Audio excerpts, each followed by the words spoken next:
This is the Flow State podcast. This is just a short-ish overview of what we're going to be covering this season. So if you have listened before, welcome back. Thanks for rejoining me for another round of, analysis and observations on the industry. If you're joining me for the first time, welcome to the show. Thanks for joining and hope you enjoy it. So I'm going to do my best to be, concise, which, as you will know if you've joined me before, is an ongoing challenge.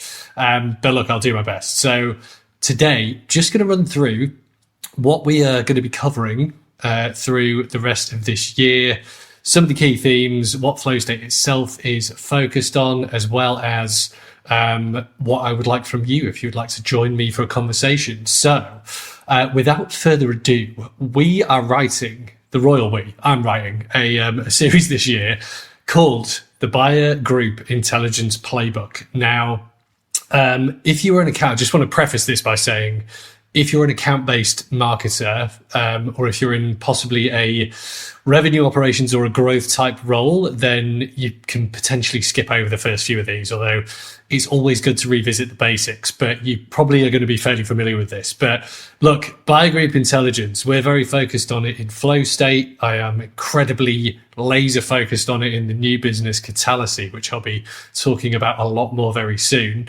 And the reason for that is very simple. If you've ever read any Gartner or Forrester research, you will know that if you work in B2B or if you're in a complex B2C business, there is a committee of people that ultimately decide whether they're going to buy you, your brand, your product, and your service.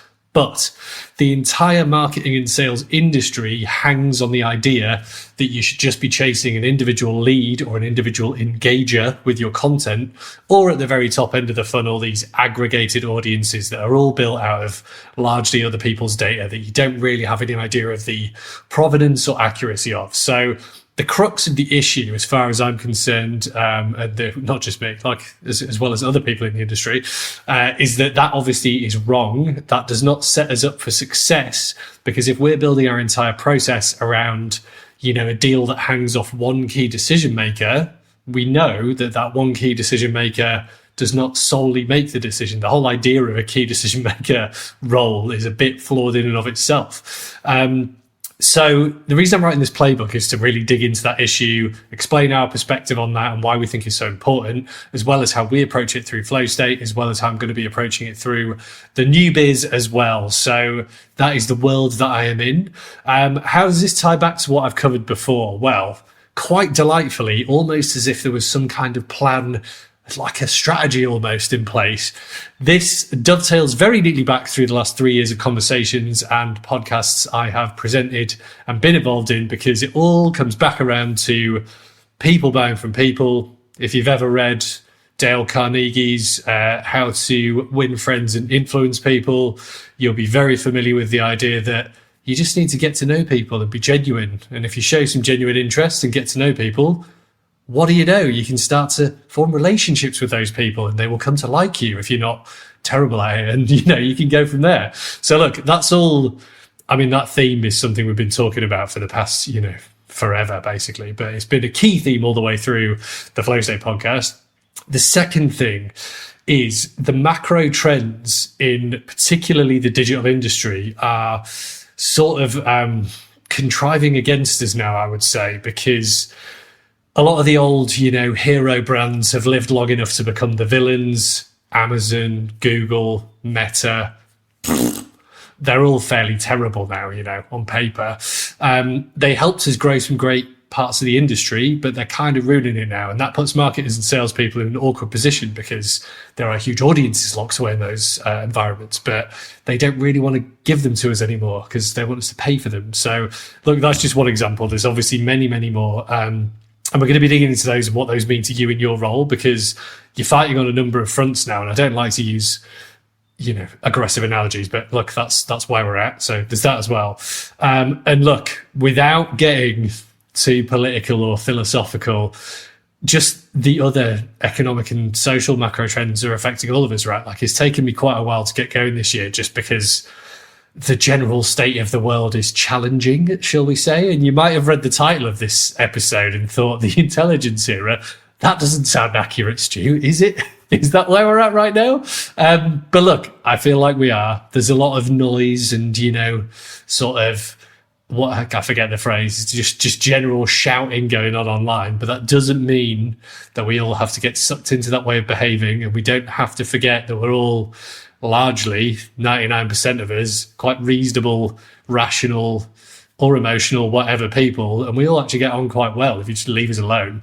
And I think, look, like, I don't want to get into a whole bring your whole self to work, like, sort of that side of the conversation, because that's not what I'm talking about. What I'm talking about here is, this is stuff that you can't leave at the doorstep, because some of us work from home full time now. So you never, the doorstep is one that I just go in and out of. And it's stuff that just affects us all mentally, and that affects all the decisions that we make at work and what we bring to work. So it's important just to be aware of it. But, look, I don't want to dive too much into it, because that's the subject for possibly several years worth of other conversations that are not appropriate for this forum. So look, that's why I wanted to focus on this stuff and bringing this back around.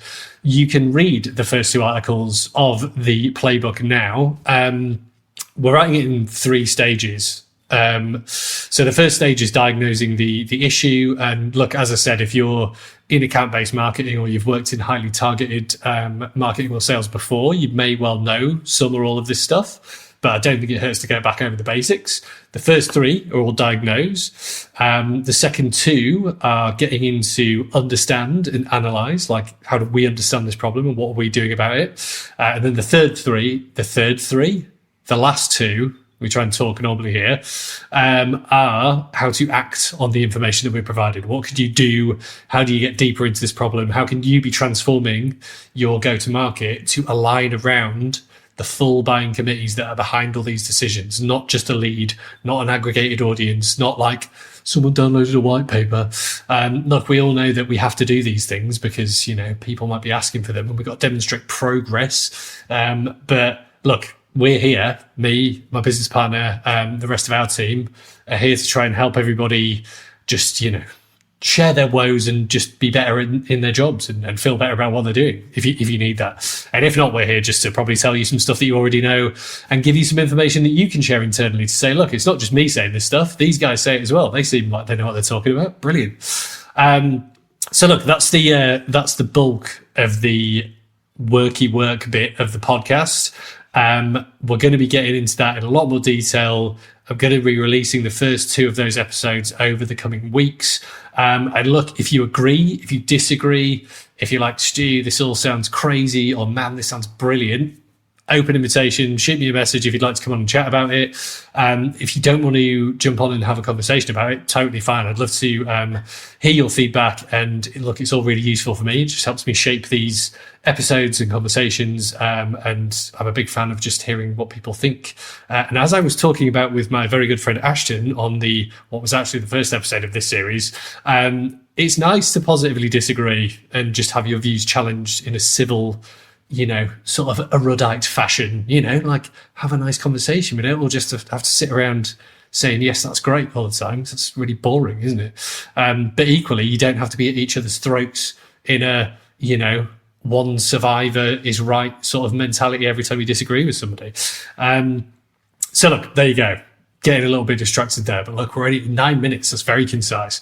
So that's the hardcore, what are we talking about from a pure flow state industry perspective. The other thing that I wanted to do this season, and this is something else that I'm keen to get feedback on, is it struck me a little bit towards the end of the last year that the podcast was getting a little bit like, in a bit of a rut. Like, there wasn't too much of the fun stuff that I was doing at the start of the year. And I feel like in these trying times, it's important to try and just, have a bit of a laugh about stuff as well. So I'm going to be gathering some amusing things from across the world of marketing and sales and just digital, and try and share those in here as well, because the one that struck me, and the reason that I thought about this, was I saw some very dramatic quotes about the impact of marketing from somebody. I won't name who it was, but they were being quoted like, some sort of earth-shattering, world-changing thing they were doing with their brand. And it just reminded me that everybody I've like ever met that works in marketing usually is like, oh, it's just marketing, isn't it? Or like if you work in sales, it's only sales, it's only work, isn't it? Like, yes, it's important, but we're not necessarily changing the world, are we, when we come to work and do our job? So I'm going to find a few of those amusing things and start sharing those and get back onto some industry news stuff as well, because I kind of let that drop off a little bit. But there is a lot of interesting stuff happening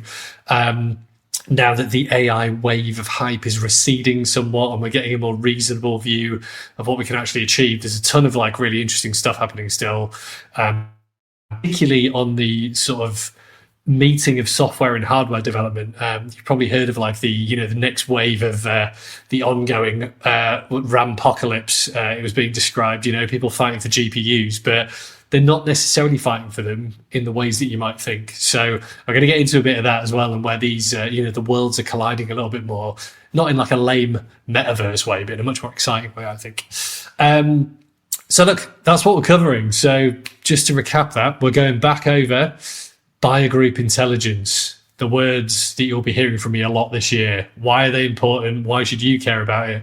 How can you practically realign how you go to market without throwing everything that you're doing in the bin right now? That is not necessary. And anyone who's telling you that it is wrong, quite frankly. You can steer the ship in the right direction and optimize and augment. You don't need to bin and rebuild, because no one's going to do that realistically. What's happening in industry, macro trends, economic, social, political, philosophical, without, getting into shit fights about stuff. And as I said, like just what's happening in the news, what's affecting all of us, and what the hell is going on, basically. What is happening? So that's it. That's what we're covering. As I said at the start, love to have you on if you want to come on and talk about this stuff. And look, I'm excited to get back into the talking seat.